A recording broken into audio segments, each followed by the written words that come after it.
This is a previous podcast replay. Believe in yourself, wisdom, motivation, and persistence with Kara Vaval, episode 261. Are you ready to make your law firm a profit-generating machine that will free up your time and skyrocket your impact? With more than 2 decades of business growth experience and having proven that you can be successful while prioritizing your family and your impact, introducing the Profit with Law podcast. I am your host, the creator of the firm differentiator 10x effect, Moshe Amsel. Well, hello and welcome to another amazing guest interview here on the Profit with Law podcast. I'm your host, Moshe Amsel, and boy, do I have a treat for you because I have somebody that just bounced into my life a few months ago, and she is just a bundle of energy and wisdom and grit. And I think that you're in for a treat. I don't know yet what we're going to talk about, but I think that this is going to be an amazing conversation. You're going to love her, and you're not going to want to put the phone down. So if you're in a place where you're going to get interrupted, you might want to hit pause now and come back and listen to it when you're on the treadmill or doing something that you can give us that full, I have no idea how long it's going to be, but 45 minutes, an hour, because this is going to be one of those that you just don't want to turn off. And I am certain of that because our guest today is Kara Vaval. Kara Vaval is an author, keynote speaker, business development coach, and president of Vaval Law, a personal injury law firm. She's also the CEO of the Empowerment Institute, an education and empowerment platform geared towards delivering courses, training, and coaching services to students eager to create their best life. Kara is a mother of 2 amazing children who enjoys playing tennis on her free time. I wish I had free time to play tennis. Kara is known as the laptop lifestyle lawyer. Kara's message is one of courage, perseverance, self-confidence, and achievement.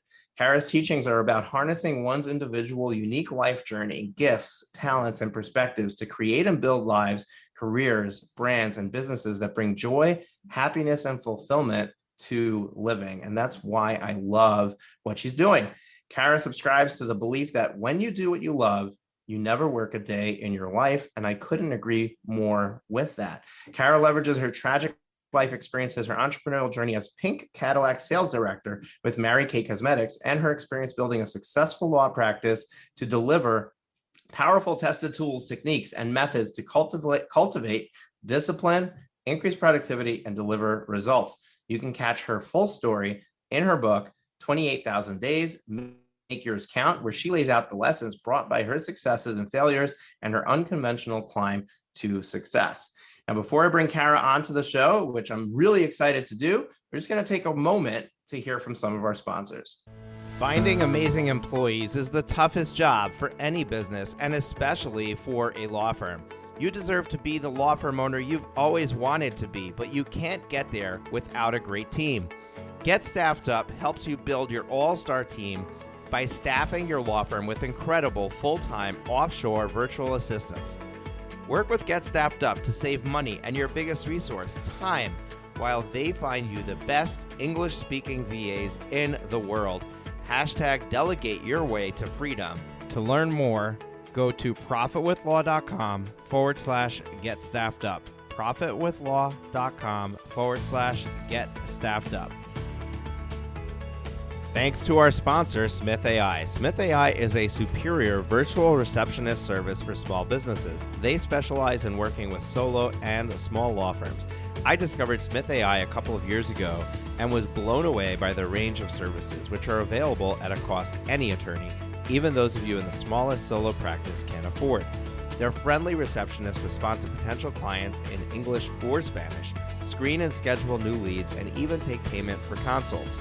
The best part is, they don't just handle these conversations by phone. They also have live agents and chatbots capturing leads on websites and via text message. If there's one growth hack to your practice, this is it. Smith's friendly gatekeepers can staff your front lines. They'll capture new leads while you work uninterrupted. You can finally have the peace of mind that while you're working, you're not missing out on future work. Plans start at just $210 a month for calls and $140 a month for chats. They even offer a totally free chatbot, so there's no excuse. Try Smith AI today and see for yourself why attorneys like Justy Nickel in Colorado say Smith AI receptionists are the secret to business growth and client happiness. Smith AI offers a free trial, and podcast listeners can get an extra $100 discount with promo code ProfitLaw100. That's ProfitLaw100. Sign up and learn more at www.smith.ai. Trust me when I say, don't let another day go by. Try Smith AI. Well, Kara, welcome to the show. Thank you for having me. Thank you. I'm excited. So am I. And I gave you quite the intro, so you're going to have to step into some really big shoes right now. But I'm going to start off with a really easy softball question for you. And that's, tell us a little bit about yourself. Okay, cool. So as you said in my intro, I am now the laptop lifestyle lawyer, but I wasn't always her. I am of Haitian descent. I actually grew up in Haiti and the Caribbean. I had a pretty charmed life growing up, all was well. And when I was 14 years old, my father, who was my idol, he was the larger than life guy, amazing human. He was brutally murdered on the job working. He was working in a coffee business. And so life took a turn really early. I had to borrow the everything happens for a reason line for a while and hold on to that so that I can move on with life. Left Haiti when I was 16 years old. I couldn't live there anymore. Justice was never served. They knew who it was involved, and no one was ever arrested. And it's very difficult to live in an environment like that, as a little girl. And I was a daddy's girl, and I also believed in justice, but I was living in an environment that didn't have justice available. So I moved to New York when I was 16. So just a few years later, lived with my maternal grandmother for 1 year, put myself through my last year of high school in Queens. And I got myself a scholarship at Adelphi University on Long Island, went there and literally started my fall semester in September. And November 17th, my house caught on fire and my grandmother didn't make it. And so it was just like, the beginning of my life was just riddled with these crazy, tragic events where I was just like, I had to look to God, like, what the hell did I do to you? Like, do we have a problem here, right? And so that's how my life started. If I'm going to tell you about myself, I can't really tell you about myself without telling you how it began for me. Right. And so with that, she passed. I didn't have any financial support anymore because she was helping me out. So it was 3 jobs, taking 18 credits in school. I was a double major in poli-sci and business administration. And so I wanted to finish on time. My last semester in college, I actually interned on Capitol Hill with Congressman Engel. So I still was able to do my little college experiences. And a year after graduating college, I moved down to South Florida for law school and did that for 3 years. And the story goes that I took the bar. After my 3 years. I was supposed to hear back from the bar September 2008. I graduated in May. So to September 2008, I was supposed to hear back because I sat for the July bar. And in August, I found out that I had passed a pregnancy test. Yeah, because that's what you do. You passed the wrong exam, right? Passed the wrong exam. But boy, was that a great exam to pass that way. I'll tell you why.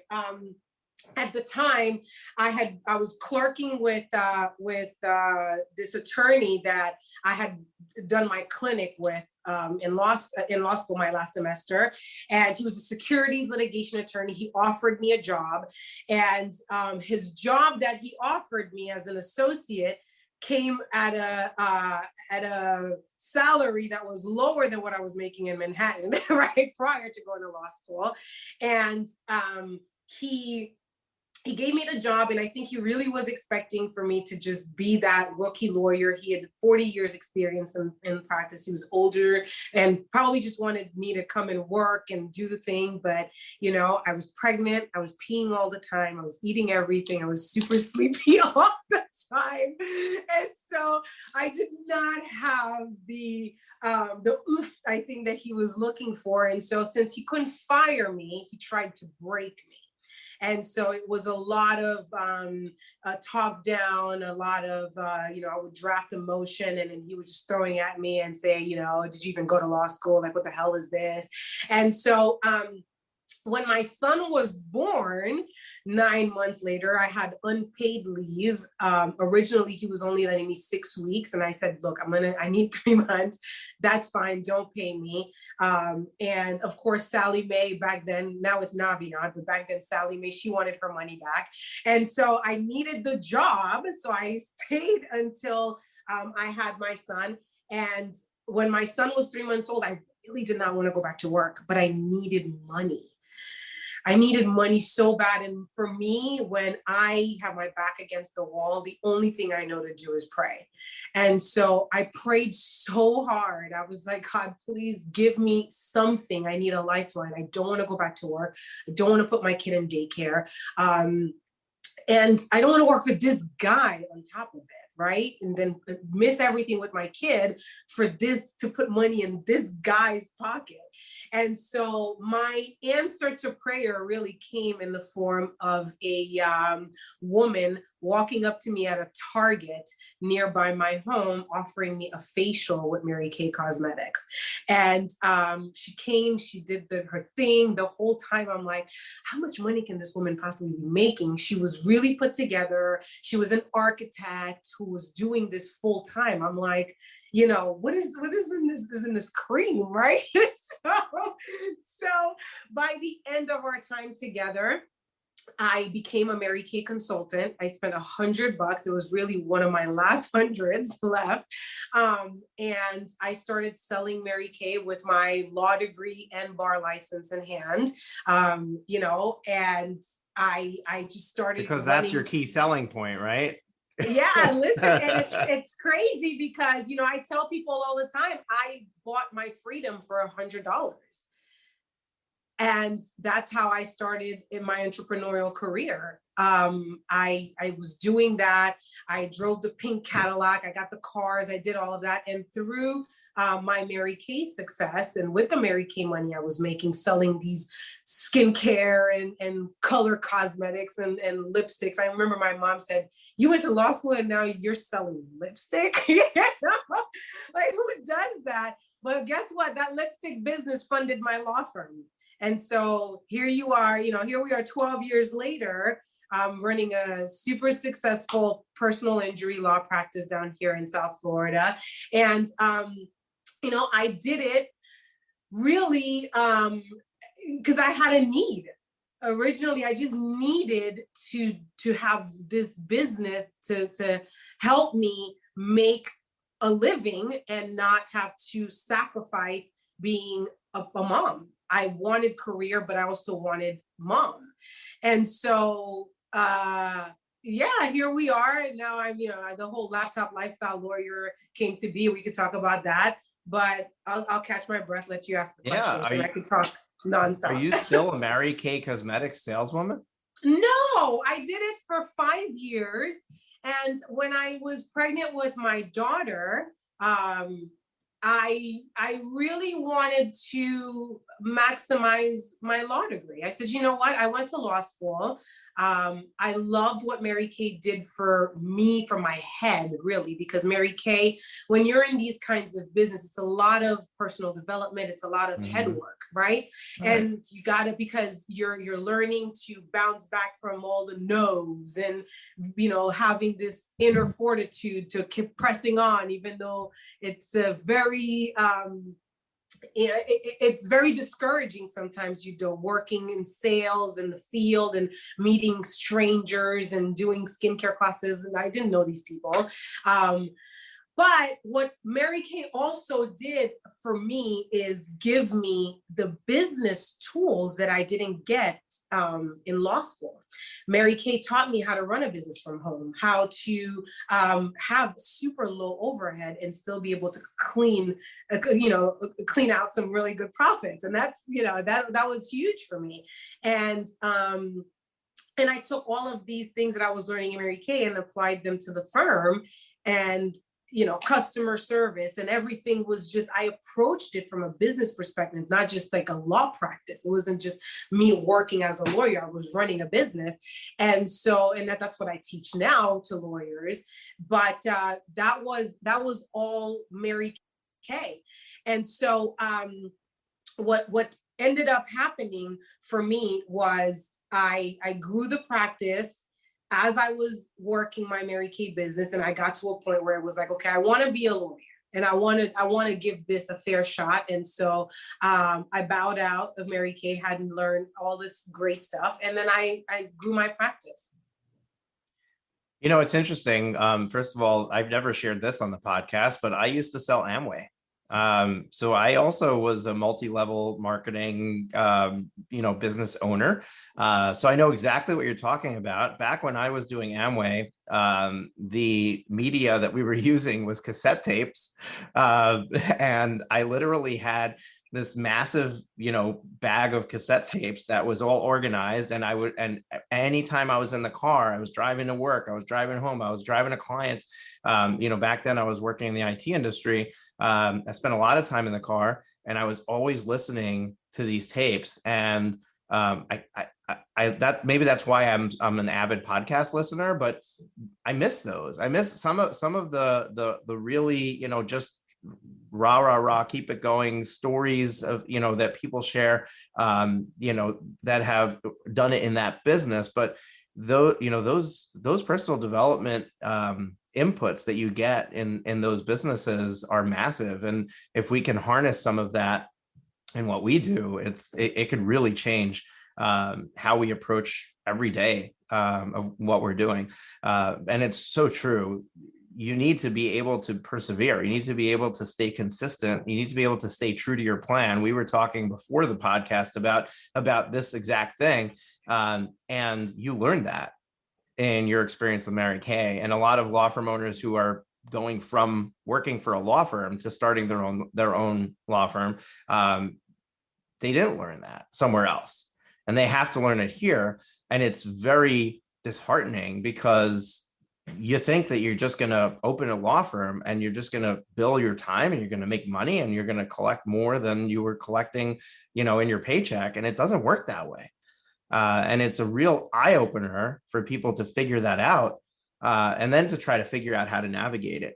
Another thing that you took from your Mary Kay experience is, how you work with customer service and all that.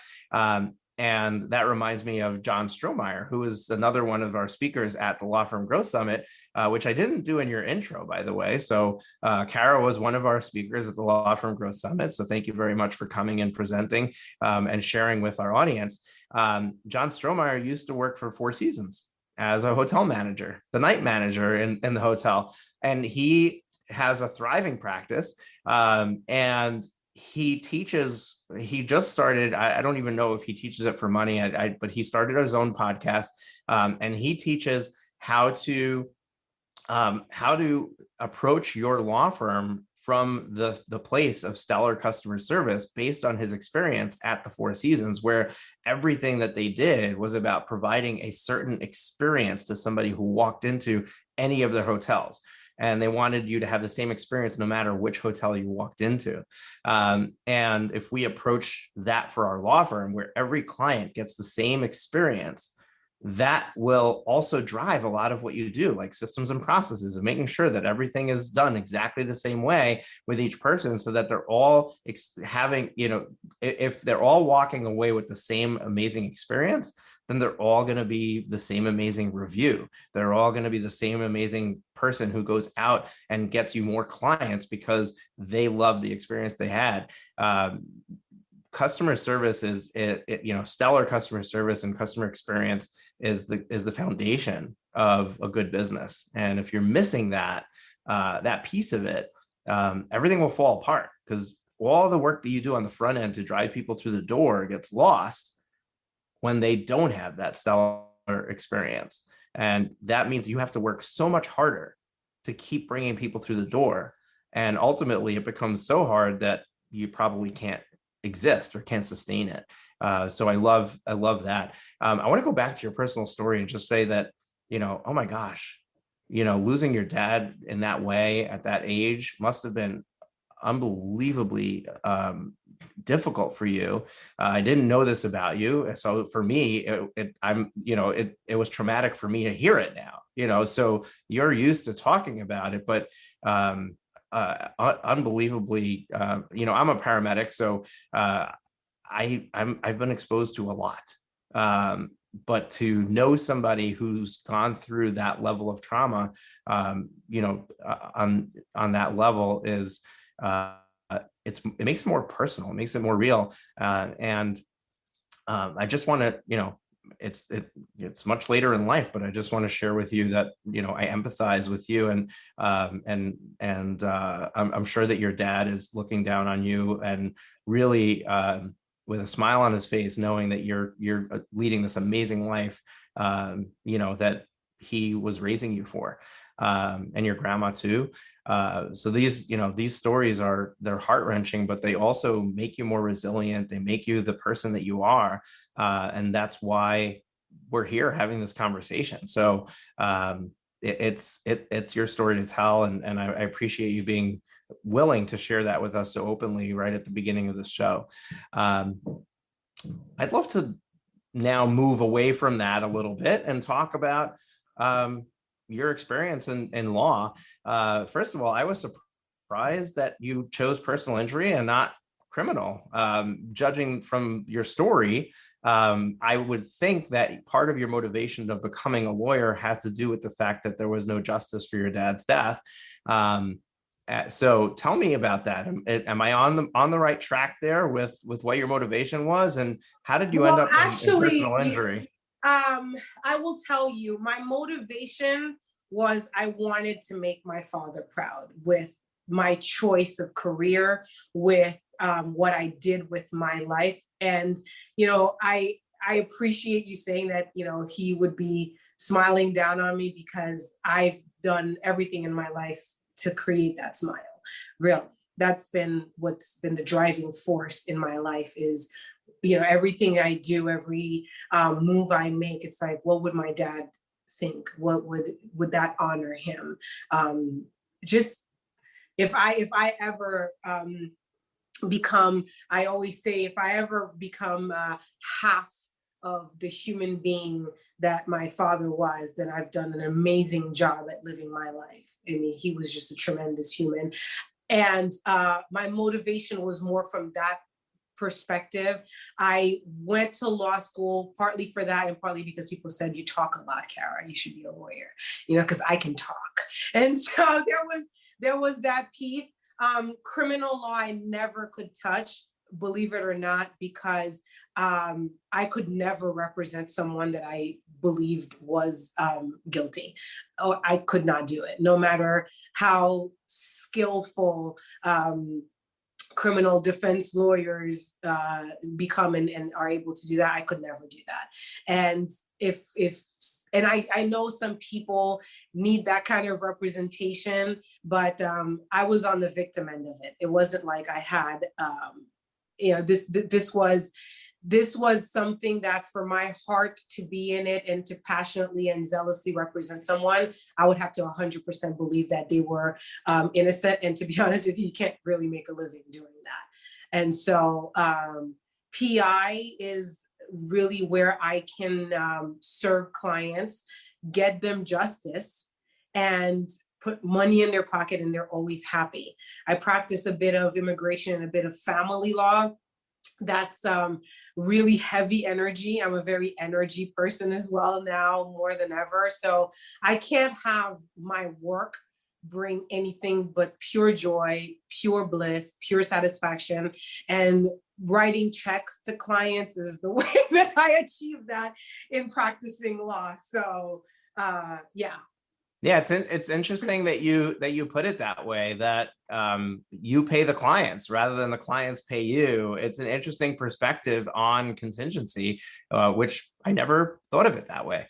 The reality is that you're just taking your fee out of their cut. So really, it's not you writing the check, but it's coming out of your trust account. So it's coming out of my trust account, and right. I'm the one handing it to them. So for Right. all they know, I'm Santa Claus, right? Exactly. So it's very easy to get the reviews after that, right? Right. And going back to your point of customer service and the fact that lawyers sometimes don't really focus on that, is just they're delivering this legal service. That's also why I don't have the threat of competition, or I'm never afraid of whether I'm going to have competitions. I know the service I'm delivering. My entire practice is constantly about that. It's about the service that the client is getting, and that's why I get the referrals back. That's why I have clients. I mean, I still get referrals from my very first clients 12 years ago. Clients I had 12 years ago are still referring business to me, and I don't fear competition because nobody's going to touch their case the way I am, and I can sell myself from that angle all day long. And I will tell them, I'm like, look, I don't have the billboard. I'll never have it. You can go to that firm though, except that when you call, you're not going to talk to the attorney on the billboard. You're going to speak to a junior attorney there. You're not going to get the kind of love and attention that I know I can give your case. But you can do that too. You could opt for that. But I also know the value that I bring, which is more than legal work. I bring a human being with a story and with compassion and with a desire to really make your day so I can get your review. Right. Well, Kara, I think it's really important for our listeners to listen carefully to what you're sharing, because this is what in business speak we call the unique selling proposition, right? Your right. USP, and you know it so well that you're willing to address the elephant in the room in the sales conversation. And so many attorneys are afraid to. They dance around the fact that there's somebody else out there who this person might be considering to represent them. And you meet it head on. You're like, hey, look, I know that there's other people out there that can solve this problem for you. And I am going to give you X, Y, Z that they won't. And if that's something that you need or value, then you're going to want to work with me. And if it's not something you need or value, then maybe you do want to go with that other person. And you're okay with that. The thing is, Moshe, you got to learn. I think that what gave me freedom to really be me is that I address the truth of what is. Like, things are what they are. I'm not trying to make it look like it's something else. The guy with the big billboard definitely has more dollars and maybe even more experience than I do. But the reality is that he is working on volume and I'm not. So because my caseload is so much smaller, I want to turn each case into the most amount of dollars I can for my client. I even have it in my signature line, not a penny less. I'm not getting you a penny less than we can get because I'm getting 33% of it. I'm not even getting it for you. I'm getting it for me, right? So, right. But that's what it is. Isn't that what we do when we work on a contingency basis? We are working to get our client the most amount of money, but we're also getting paid on it. I'm not gonna act like I'm not. I am. It's the truth. And so, yes, there are other lawyers that may have more experience, more dollars, whatever. What do you want? Finding amazing employees is the toughest job for any business, and especially for a law firm. You deserve to be the law firm owner you've always wanted to be, but you can't get there without a great team. Get Staffed Up helps you build your all-star team by staffing your law firm with incredible full-time offshore virtual assistants. Work with Get Staffed Up to save money and your biggest resource, time, while they find you the best English-speaking VAs in the world. #delegate your way to freedom. To learn more, go to profitwithlaw.com/get staffed up. profitwithlaw.com/get staffed up. Thanks to our sponsor, Smith AI. Smith AI is a superior virtual receptionist service for small businesses. They specialize in working with solo and small law firms.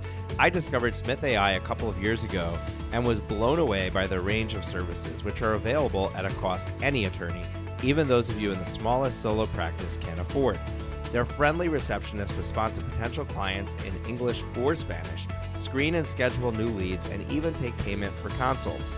The best part is, they don't just handle these conversations by phone. They also have live agents and chatbots capturing leads on websites and via text message. If there's one growth hack to your practice, this is it. Smith's friendly gatekeepers can staff your front lines. They'll capture new leads while you work uninterrupted. You can finally have the peace of mind that while you're working, you're not missing out on future work. Plans start at just $210 a month for calls and $140 a month for chats. They even offer a totally free chatbot, so there's no excuse. Try Smith AI today and see for yourself why attorneys like Justy Nickel in Colorado say Smith AI receptionists are the secret to business growth and client happiness. Smith AI offers a free trial, and podcast listeners can get an extra $100 discount with promo code ProfitLaw100. That's ProfitLaw100. Sign up and learn more at www.smith.ai. Trust me when I say, don't let another day go by. Try Smith AI. Do you want that guy or that gal? And that's fine. Either way is fine with me because, there's somebody around the corner who wants me. So I'm fine. I have my tribe, right? Or do you want to give me a shot and see what I can give you, because this is who I am. And this is how I started this practice. And this is why I run this business. And this is, and if you can really stand in the truth of who you are and why you do things and really honor that space in yourself, then you can show up that way and people will honor that as well in you. I am a mom of two and I do run a practice virtually so that I can be at pickup at 2:30, right? And so I let my clients know I'm not trying to act like I'm this super, stuffy, like I have a suit on all day. No, I don't. I have yoga pants all day, actually, right? So today I wore pants, I promise. But you see what I mean? It's just, I keep it real. And I am wearing running pants right now as we're interviewing with my... So yes, I totally understand and agree with you. And I think that ultimately what comes across in this conversation is that you're confident with who you are and you're confident with what you provide. And that confidence comes through when you talk with potential clients. And it's that confidence that sells you more than the actual unique selling proposition, more than what you're actually bringing to the table, more than all those things that we talked about. What's really getting people to be attracted to you is the fact that you believe in yourself and you believe in what you're doing, and you're not going to be upset if that doesn't work for them. You're not going to be upset if they're a no. This goes back to your Mary Kay experience, right? It takes 99 no's to get to a yes. Say that all the time. No means next. So it was never, oh my God, no. They're not saying no to me. They're saying no to what I'm offering them. And there's a lot of times. How many times have you walked into a shoe store and you looked at the shoes and you said, no, I don't want it. It's okay. It's not like Nike's going to shut down because you didn't buy their sneakers. They don't care. You can go to Adidas. Like, who cares, right? There's somebody else who's going to come into their door and buy their Nike shoes. Right. The way I like to look at a no is you're one step closer to a yes. You had to go through a certain number of no's to get to a yes. So now you get to check one more no off your list. Absolutely.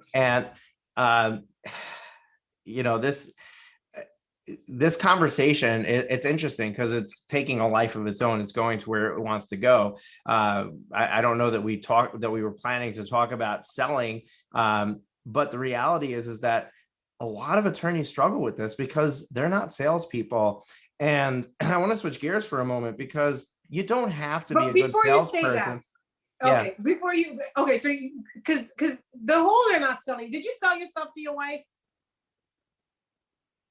I imagine it was a very, very long. You sold your personality. We're all selling ourselves all day long. She bought it. She bought into it. Yeah, it was a very long sales process, let me tell you. but you know, it was a successful one. And you know, Right. people look at sales as this, you know, the word sales has such a bad rep, but that's what we do. We sell ourselves all day. If you want, even if it's in a friendship or in a relationship or, you know, however, I mean, I think I sell myself even to my kids, you know, and so we all are selling ourselves all day long. And before we go full throttle into the sales conversation, I want to go back to, you said something about me being confident. You know, where the confidence comes from is, you know, when I realized that out of the 7 billion people who are on this planet, there are no two Karas, the game changed. I know, like, nobody can substitute. There's no substitute for me. There's no substitute for you. Nobody can run the Profit with Law Summit. Like, you know, nobody can run it like you. Nobody can touch you at being Moshe. Like, your special sauce, only you have it. Just like my special sauce, I'm the only one who can bottle that shit. So, Right. Excuse my French. So I'm not worried about someone doing it better than me. They're never going to do it better than me. They're going to do it the way they do it. That doesn't mean it's better than me. It's just how I do it is different. I'm in my own lane. I'm carving my own, it's my own world. So if you can approach that with your law firm, you know, then all of these insecurities and fears can give way to free thinking and creativity and abundance, really, because abundance cannot flow where fear and limited thinking and limited belief and all of this stuff lives. You know, I always say fear and faith cannot live in the same house. You know, you either have faith in the house or you have fear. Both cannot coexist in the same house. And so that's where I think my confidence came from, is because I knew that my life and everything brought me here. Everything has happened for me to be who I am here. I'm exactly who I'm supposed to be, and I'm exactly who I'm not supposed to be. And I'm not trying to operate from the shoes of somebody I'm not. I'm in Kara's shoes. I'm comfortable. They fit me. And yes, I do have a lot of shortcomings. And yes, I have flaws beyond, you know, like all over the damn place. But that's also why I'm me. And so from that space, let me go ahead and do what I do. Yeah, absolutely. And, you know, so much of what you said brings up, I mean, we had a long conversation before we started recording. So I have to remember, hey, did we talk about this or not? You're talking about this abundance, and abundance, you know, people don't really comprehend or recognize what an abundance mindset allows you to do.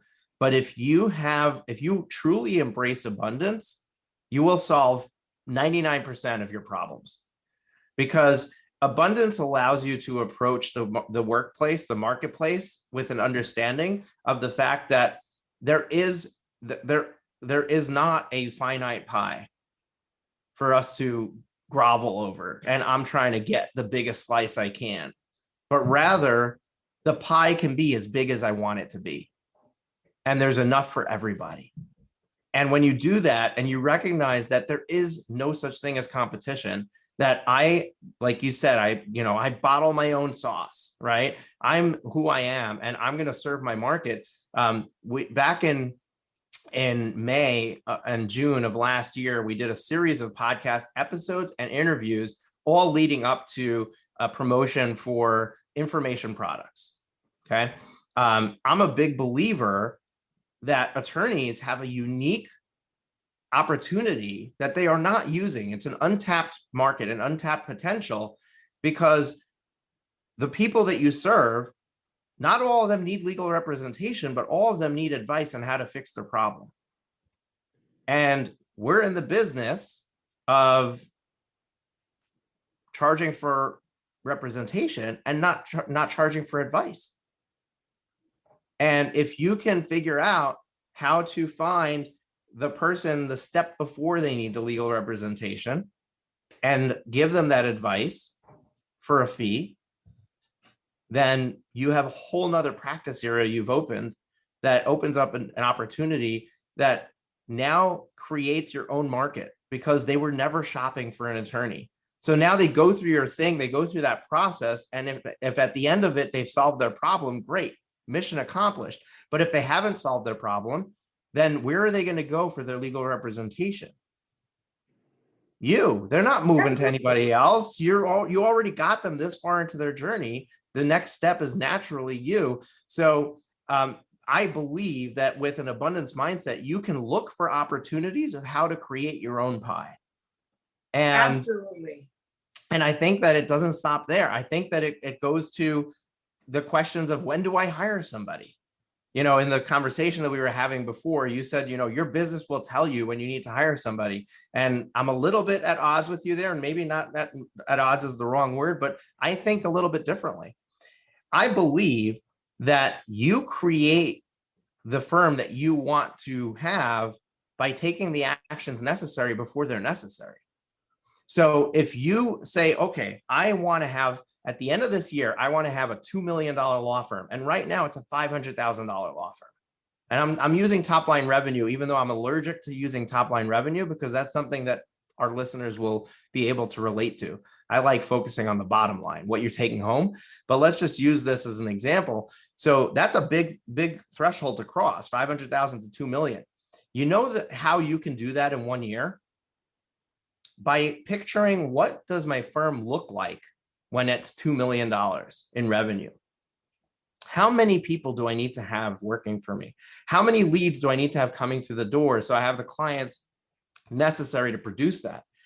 And when you look at the finished product, you can then understand what you need to put in place along the way to make that happen. And without doing that exercise, without having this abundance mindset of realizing that anything is possible, you're just going to wait for your business to tell you you need to hire somebody.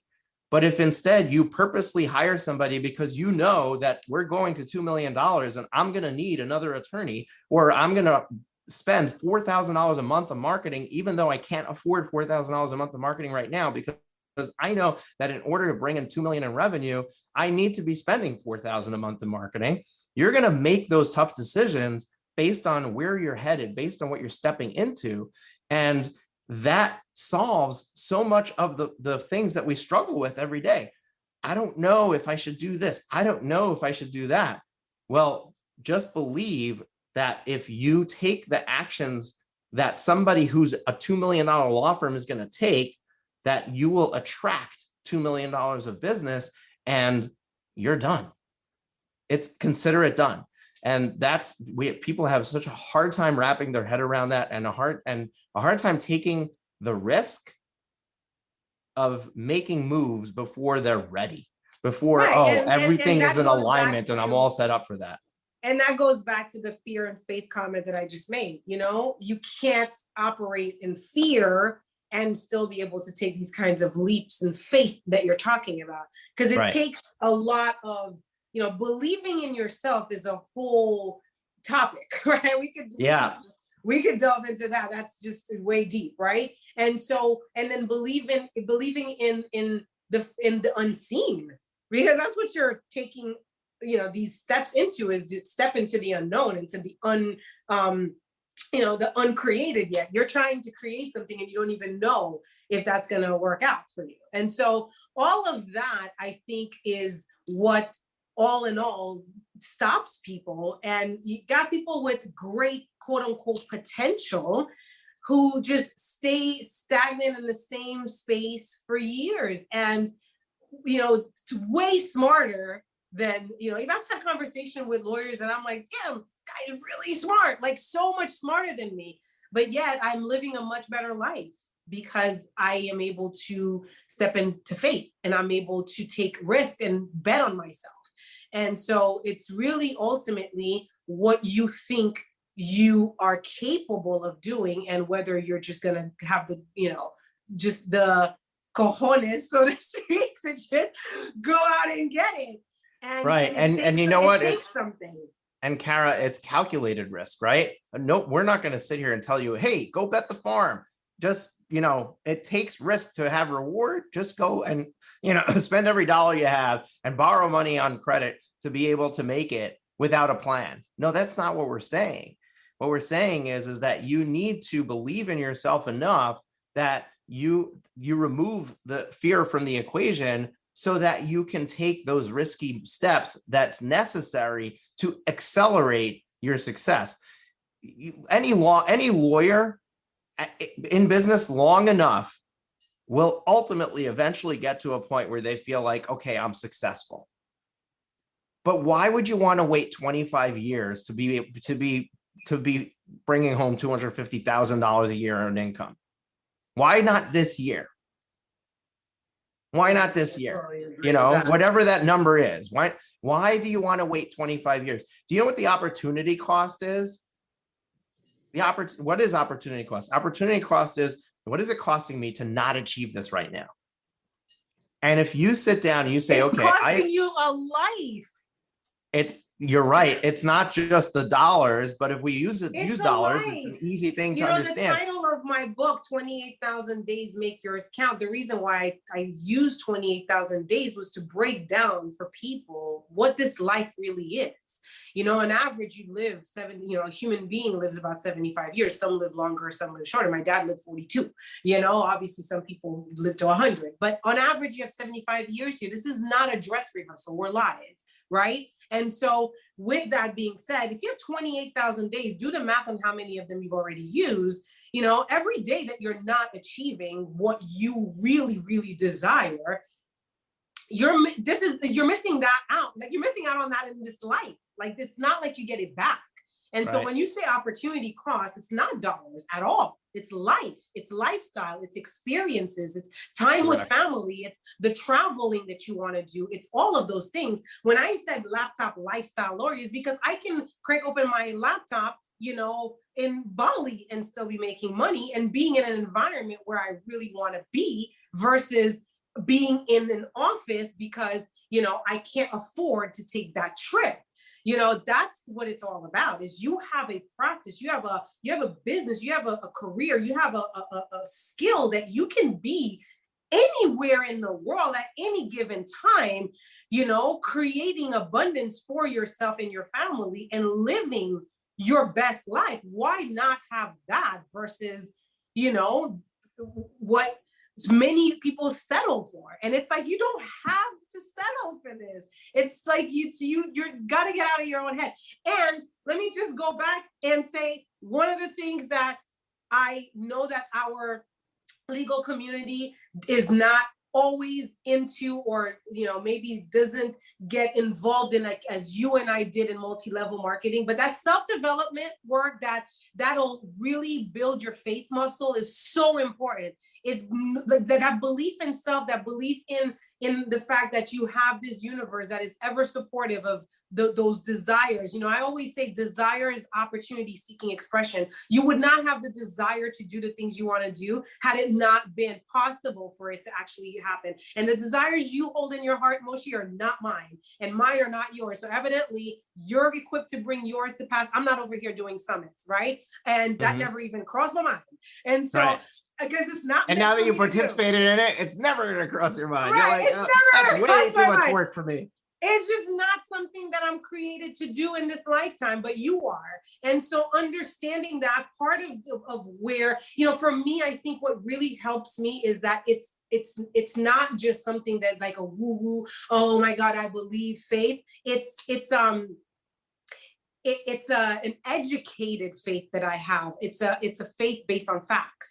It's that this actually, me taking a leap, believing that my desires can come to pass and that I am going to make it happen. Like, I know it's going to happen. It's almost like I'm writing a check and I can deposit it, giving you a due date, and it's going to freaking clear. Right. My coach, James Wedmore, talks about this idea, this concept that you have to consider it done. It's knowing that once you have decided, once you have made the commitment, you have the absolute belief that it's already happened. And that's how you achieve success. And the example he gives is the sun rising, right? Do you go to sleep at night and wonder, is the sun going to rise tomorrow? Or do you go to sleep knowing that the sun's going to rise tomorrow? You know, right? It's not a given. it doesn't necessarily, who knows, a meteor can hit Earth and knock it off its orbit and the sun doesn't rise tomorrow. I don't know. It's possible, right? But we know the sun's going to rise tomorrow. And the same way that you know that in your bones and you would never refute it, that's how you have to approach whatever decision you're making. You have to know that it's already done. And if you can approach it with that level of conviction, then fear doesn't exist. Questioning whether you're doing the right thing doesn't exist, which is where so much of our energy and our effort gets lost, because we're always second guessing and we're always wondering if we're on the right track. And then we have the squirrel syndrome and we're like, oh, there's another opportunity. I'm going to go do that. There's another opportunity. I'm going to go do that. And instead of focusing all of our efforts on the thing that we already know is going to do it, we're trying to put our eggs in multiple baskets and try different things. And what ends up happening is you just get a bunch of diluted water with nothing to show for it, because I didn't focus my energy on the one thing I needed to focus on in order to get to where I'm going. It's interesting because so much of this conversation ties into the crux of my main program, my flagship program that I take lawyers through when they first come into my world, is a 90-day turnaround program where we focus on getting focused, right? But the entire 90 days is focused on creating the plan of how you're going to get to where you want to go, because so many people are on this journey without a plan. Imagine you get into the car and you're like, I'm going to drive to my destination, but I don't know what my destination is. You're never going to get there. You're never getting there. And No. your likelihood of driving in circles is pretty strong. And I'm going to add to that is that many people don't even really have a good grasp of where the hell they are, and they're getting in the car. It's like going in, putting a Jeep in your GPS. What is the first thing it asks you for? What's your location? Right. You need to have an accounting of your location. And I think that, again, going back to when I look at what it is that I offer to the marketplace, is because I have a very clear accounting of the value that I bring to the marketplace. This is where I am. This is who I am. This is what I got to offer. Now, this is where I want to go. Okay, so now let me have a plan for that. And because I know where I am, I know what the next step is. And then the next step is. And then the next step is. It's not just, oh, let me shot in the dark. And that's why when you say, it's just not betting the farm. Of course, not betting the farm. You're being strategic because you know where you are. You know where you have, how far you've come. And so then you can also leverage that to believe in where you're going. And then from that space, then you can go, okay, is this a sound plan? And that's why I think it's so important also for people to have coaches. Lawyers, not many lawyers have coaches. And I'm like, how do you not have a coach? Like, I never function in life without a coach or without some kind of accountability from someone outside of myself, because I can't see everything because I'm in it. Sometimes you just need someone to be like, can I point something out to you, right?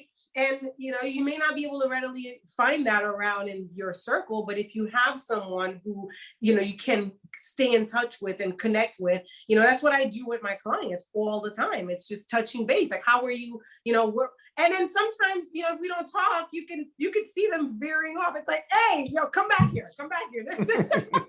You're on the median. You're about to go into the trees. You're going into the trees and they don't even see it. They're like, oh my gosh, I didn't even realize I was going to the trees, And what's funny is I don't know if it's funny or if it's reality, but I tell my coaching clients when we start, I tell them, what is my job as a coach? My job as a coach is not to tell you what to do. It's not to direct you. It's not to even give you ideas. My job as a coach is to help you see what you already know. Because you already know inside of you what the next step is. You already know what the right step is, what the wrong step is. We sit there and we wonder, what am I doing? Is this the right decision? Is this the right decision? And we struggle with it. And instead of just going with our gut and acting and then finding out, oh, I took the wrong action. This didn't work. I'm going to pivot. I'm going to do something different. I'm going to take a different action. We sit there in this state of overwhelm of wondering, what do I do now? Analysis paralysis. Yep. It's analysis paralysis. It's second guessing your decisions. It's getting distracted by shiny objects that might get you there faster or differently. And in my position as coach, all I need to do is ask you the right questions to help you see the answers you already know. Yep. And I think that there's a book, The Question Behind the Question, QBQ. And the entire concept is that you need to make sure that you're asking the right question, right? So whenever you have a symptom, whenever you have an issue that's happening for you, you need to ask yourself, what is really the problem? Why is this really happening? So many times when I go through and I ask people, like, what is the struggle? What is the thing that is preventing you from getting to this result? And they give me surface level issues. They give me, oh, I don't know how to get leads in, or I don't know how to, I'm struggling with figuring out who the next hire is that I need to have, or I can't get this employee to do X, Y, Z. Those are all symptoms. But what's the real problem? Like, why are you not able to do that? Ask yourself why. Always question why. Why is this a problem for me? And why have I not resolved it yet? Why am I still sitting with this problem? And when you start asking those questions, you'll suddenly start to realize that there's a much deeper thing that's driving the symptom that you're seeing. And that is usually based on fear. It's usually based on your insecurity of what you're doing and whether you're even heading in the right direction. So you leave the problem to fester because it feels better to know that you have that to deal with than I have to actually fix the real problem that's underneath that. Yeah, change your questions, change your life. That's what it really is. It boils down to, and that's what we do. For me as a coach, that's what I do, is I just ask the questions. And it's so funny because, I listen to myself and sometimes I'm like, is this really what I'm getting paid for? I'm just asking really obvious questions, but not obvious, like you said, for the person that's in there, because, it's fear-based and they don't even realize what's driving this wheel on in mud kind of a thing. It's like turning and spinning and just being there. And it's easier to be there than to address it, because then if you're addressing it, then there's action that you have to take that is foreign. And, our ego really is here to keep us safe, here to keep us, people always look at ego as this like pompous attitude. No, you have your ego that's also trying to protect you as you know yourself. And so for you to break out of that and expand, it's uncomfortable for your ego, because it's like, wait, who am I now? I'm not complaining. Are you kidding me? Like, I'm supposed to be miserable. Like, why am I, why are we seeing the light at the end of the tunnel right now? I don't want to do that. And so when you can really step out and look at that for what it really is, then you can take massive action. And many times the action that you need to take is really not even that massive at all. It's like so small, but in our heads, we make it like this, mountain, when it's really just a molehill. Right. Absolutely. And to be fair, I want to make sure that I'm clear about this. I have a coach. I don't see my own crap. Oh, I have many coaches. Are you kidding me? How would I ever be able to perform in this life without one? Absolutely. I've had coaches from when I started in the Mary Kay world. That's when I found out about this world of coaching. And I got into my pink Cadillac because I hired her. That was my first coach, helped me get into my pink Cadillac. That was a big goal. You can't get into these. Like, I've never gone into a pink Cadillac before. Like, it takes a lot of work. It takes a lot of stick-to-itness. It takes a lot of dedication and focusing.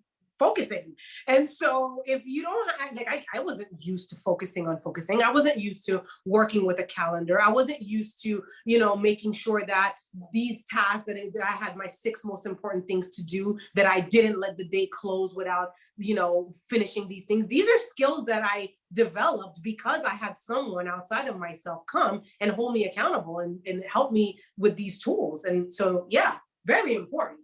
Yeah, I don't like to use sports analogies when it comes to business, but when we look at people who perform on a public level, Olympic contestants, quarterbacks, and players on a football team, on a basketball team, on a baseball team, look at all the jobs that are driving the success of that team. Coaches. There's a pitching coach. There's a quarterback throwing coach. There's a running coach. There's coaches for literally every position and everything. why is it that they have those coaches, right? You would think that that person has been doing this for long enough. All they need to do is just keep practicing and stay in shape and they'll be fine. But the reality is that we get in our own way all the time. We get in our own head. Get in your own way, you get in your whether- own head. Yep. And we question our decisions and we question whether we, something that my wife does all the time is, people do this all the time, but she does it to another degree. And I don't want to, she's never going to listen to this, but she has buyer's remorse. When she buys something, she spends hours or days afterwards agonizing over whether it was the right decision. And people do that also. Like you need to understand that when somebody signs up with you, maybe in personal injury, it's a little bit different because they're not actually writing a check to you, but in any other practice area where it's not contingency and they're literally parting with dollars and giving it to you. And when they sign up with you, they leave. And the first thing they're doing is questioning, did I make the right decision? And if you recognize that that is the first challenge that your client has when they walk out the door, then you will create processes to make them feel better about their decision. Like maybe somebody from the office calls an hour later and says, hey, I just want to welcome you into the family. We're so excited to have you as a client. We can't wait to work with you. Here's what you can expect next. Imagine what that one phone call can do to change somebody's experience and remove that buyer's remorse. But the reason I brought up buyer's remorse is it's a perfect example of understanding what it's like to get in our own head. You already made the decision. Why are you questioning it? You came to that decision for a reason. You probably weighed all the pros and cons before you made that decision. It probably wasn't the knee-jerk reaction. So why are you questioning it now? Why are you wasting your mental energy and going back and questioning whether or not that was the right thing to do? When you're operating in your business, one of the key areas that this happens a ton is marketing, right? I choose my marketing strategy. I carefully choose it. I'm going to write blog posts. I'm going to do a blog a week, and that's going to be my marketing strategy. 2 weeks later, I wrote 2 blog posts and I've got nothing to show for it because it's the first 2 blog posts and nothing's happened yet. And all of a sudden I'm like, wait a second, maybe I should be doing video. Let me go and I'm going to go start publishing video. And that's how we operate, and constantly questioning the things that we're doing. And if you approach it from a strategic plan that you thought out from the beginning, and then you just stick to your plan, you'll have success. Now, maybe your plan was wrong. That might happen, but you have to see it through to be able to determine it was wrong. For the Law Firm Growth Summit, I didn't share this publicly, but I'm going to share it right now. Last year in 2019, we did a free plus paid model. We did a free ticket. And then once you got your free ticket, we offered you an upgrade to a paid ticket. This year, we decided to go straight to a paid ticket model. We're doing an event. It's like an in-person conference, but it's virtual. Nobody gets a free ticket to an in-person event. So why would they think they can get a free ticket to an in-person virtual event? We're going to do a paid ticket. And 2 weeks before the event, we had 300 people signed up for the event. We were literally not selling any tickets. Like it was maybe it was less than 300. It was minuscule. And at that point, I realized, although I stuck to my plan for this length of time, I realized that changing the actual business model of how we were successful the first time was a mistake. And that's when I decided to pivot and make it a free ticket. We ended up with 2,300 plus people registered for the event.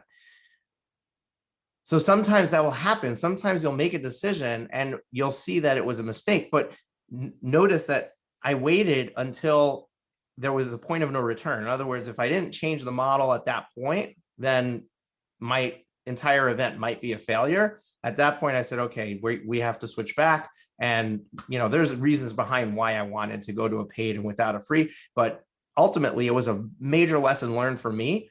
But guess what? Next year, I'm not making the same mistake. When I run the event the next time, I'm going to have a free ticket option at the front end of it.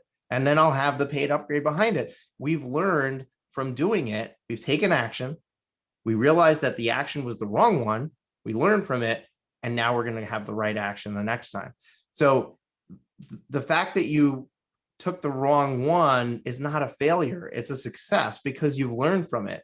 But if you didn't allow it enough time to get to the point where you're certain it was the wrong one, you're going to constantly question whether it didn't work because you didn't give it enough time. So now you're going to go and try it again. So you're going to waste your efforts. You're going to go back and you're going to keep going in circles of all these different things that, oh, and then the ultimate line, right? Marketing doesn't work. I tried them all. It doesn't work, right? Yeah. And to me, it's something that I heard. I can't remember when or who said it, but fail fast,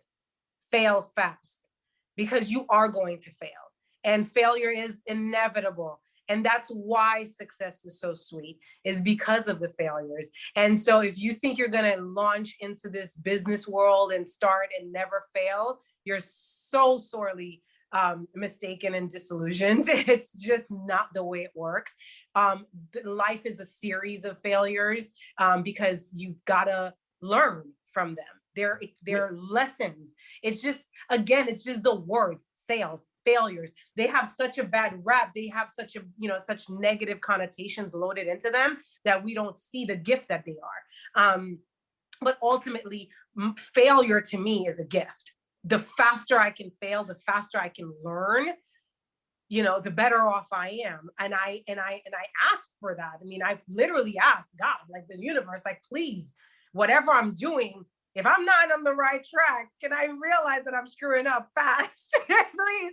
So I don't waste, resources and time and energy into something that's not working. But if I am sold out that something is going to work and there are no signs of it not working, I'm sticking to it, and somehow, some way, it always ends up converting. And so, it's really having that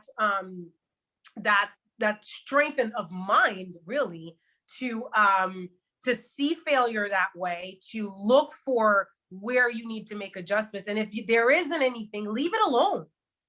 Leave it alone. This perpetual starting over and starting over and starting a new thing and a new thing and a new thing. It's like, you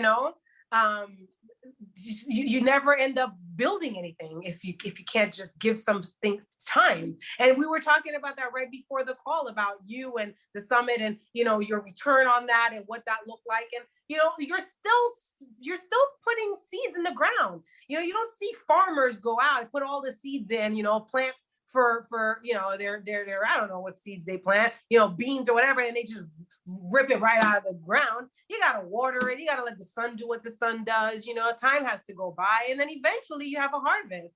But you can even go and borrow money on it because it's freaking gonna harvest one of these days. It's just not today. And even and with that example, if you keep digging up the dirt every day and checking on your seed and then putting it back in the ground, it will never grow. It needs to stay there and germinate in order to grow. And that's what happens with businesses. You can't keep digging and checking to see if it's good. You need to just execute and then see the results, allow it to play out and allow it to see the results. One of the examples I give is with marketing is SEO, right? SEO is not an overnight success thing. It takes time to rank in the algorithm. It takes time to produce enough content with enough keywords, with enough backlinks to be able to rank on the first page or number one for a search term on Google. So many people say, oh, I've hired a marketing agency for SEO and I paid them $1 gazillion. And, after 3 months, I pulled the plug, or after 6 months, I pulled the plug. But you pulled the plug too early. If you truly wanted to be successful at SEO, you would recognize this is a 12-month journey, and also recognize that if it's costing you $2,000 or $3,000 a month, then you're making a commitment for a $36,000 investment in your business, because you have to carry it through for the year. So if you don't have the means to do that, or you don't have the mindset, don't get started in the first place. Then don't start it. You're wasting your money because you're going to pull the plug too early, and then you have nothing to show for it. It's never going to grow. It's not like, oh, the work they did for 3 months is going to produce results. No, it won't, because it needs that consistent, continuous effort to make those results happen. So much of success in business is consistency. It's abundance mindset. It's what else did we cover today? We covered a whole lot. And really standing in your own power, that's right. Believing in yourself, believing in what you have to offer, believing in your special sauce, believing that no one can beat you at being you, that no one can really come in and compete with you in your own lane. You're in your lane, you're in a league of your own, you're doing your thing, keep your head, down, watch your, stay in your lane. Have you ever tried driving and looking on the one side and looking in the back? You're gonna crash. You got to stay, look ahead of you and do what you're doing, stay in your lane and believe that what you've got is good enough. That's something that most people are walking around with these, inferiority complex, like somebody knows more than you do. Everyone came on the scene the same way. I say that all the time. I know it's a little gross. People don't like to talk about that, but I came out of some woman's, hoo-ha. Right. And so most of us do. So did I. And, right. And so we all came here. It's an even playing field. Right. Yep. And yeah, some people got a chance to be exposed to different, content and different programs growing up or whatever. But at this point in the game, with this information age that we're in, if there's something you don't know, you can probably freaking learn it.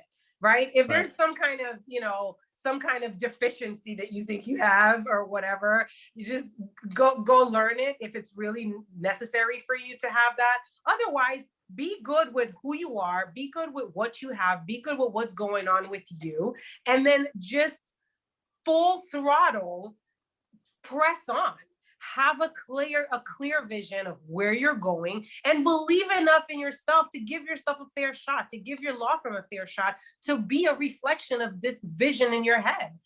And that's pretty much, that's what's brought me here. Mic drop, right? Yeah. That's what's brought me here. I can't, people are like, oh my God, how did you do it? And I don't freaking know how I did it. I just kept doing. I kept waking up. That's the point. That is the point, right? Because if you look at any successful person in history, any of them, how did they get to where they got? Because they kept going. That's it. Keep swimming. Like Dory in Finding Nemo. I'm sure you know that. Yeah. Keep swimming. Keep swimming. Keep showing up and believe. Keep showing up. Believe. Show up. Believe. Show up. Believe. Show up. And I mean, come on. How do you not hit the promised land if you keep doing that?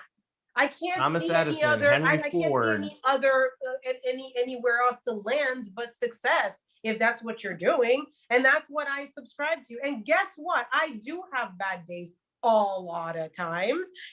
Things don't go as planned.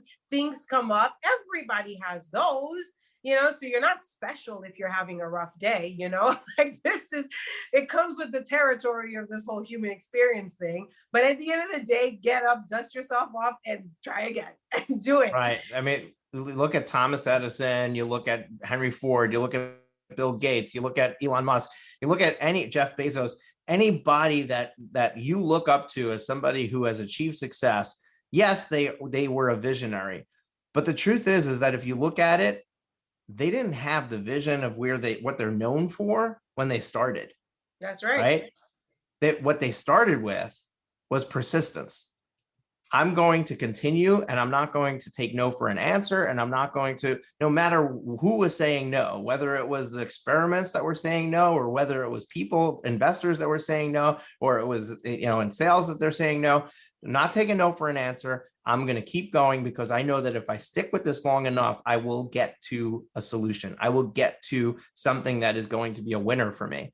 And I think that ultimately, if there's one takeaway from this entire interview, it's just stick with it.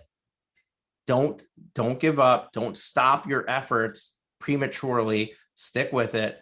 And ultimately you're going to achieve success. So, Kara, how do people, this was awesome.